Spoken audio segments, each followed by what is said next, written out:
This lesson is going to be about JavaScript function recursion, and what it does is it gives us a quick ability to create a quick loop of content. And essentially what it's doing is it's a function calling itself from within itself. And this is a really neat function that we can apply and have this functionality. In this case, what we're doing is we're creating a loop.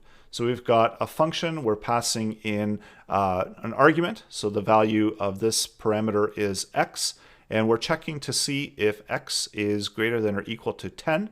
And if it is, we add return, in which will end the loop. Otherwise, we log it out into the console, got our recursive call, which is calling itself. So it's taking x and it's adding 1 to it. So the next time that it comes through, x has an incremented value, and it will continue to loop through until it meets this condition and it can finally return the function. So the challenge within this lesson is to create a function that asks for a guess from the user and uses the guess value to compare to see if the user guessed correctly and let them know if it's correct or incorrect, and then call the function again until you get the correct guess.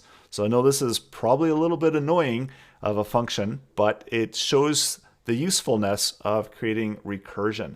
And you can also use a ternary operator to provide a suggestion for the next guess if the user is wrong. So we can take a look and we can see if the number is larger or smaller and make a suggestion to the user. I'll give you a quick sneak peek at the solution, and you can pause the video and I'll walk you through the solution coming up. So I hope you had an opportunity to try this out. And this is taking code that we've done earlier and applying it within a larger block of code. So we start out with creating a secret number. So this is the number that we want the user to be able to guess, and declaring another variable that can hold the guess value so that we can guess this value multiple times. And then we need to invoke the function, so we can call the function guesser. So create a function, and the function is named guesser.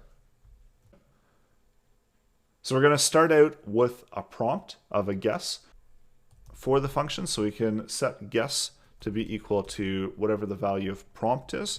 And we're going to ask the user to guess the number. So this is guessing that secret number. And hopefully for them, for their sake, they do guess 5 correctly. Because unfortunately for them, this function won't end until they do guess it correctly. So we'll take a look at the value of guess.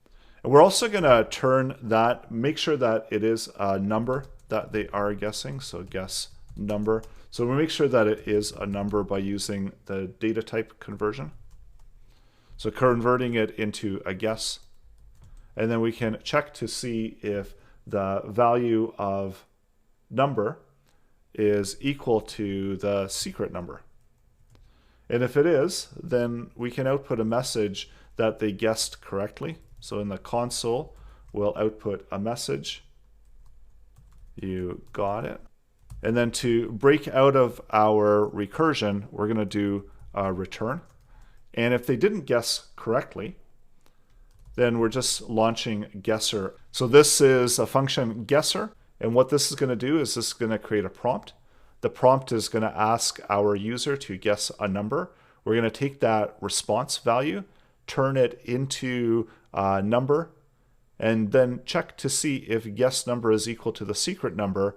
And if it is, then we can end the function and we can move along. Otherwise, we're just going to keep the user guessing. So try that out and we'll guess 3. We see it's wrong. 6, it's wrong. 7, it's wrong. 5, you got it, and it ends the function. So we did have a second part to this, and this is if you want some bonus points, you can go ahead and add this in.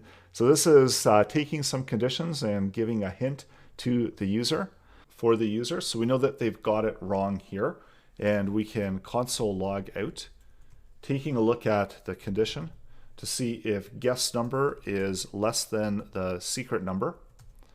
And we can output that into the console.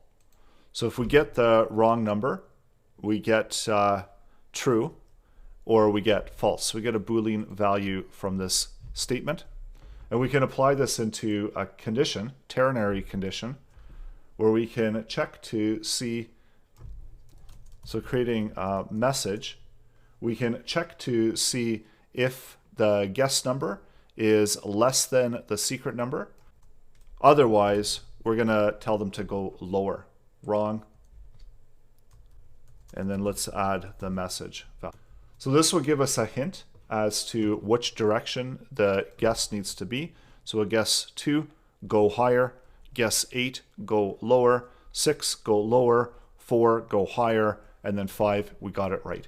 So this is how you can add some additional functionality into your game.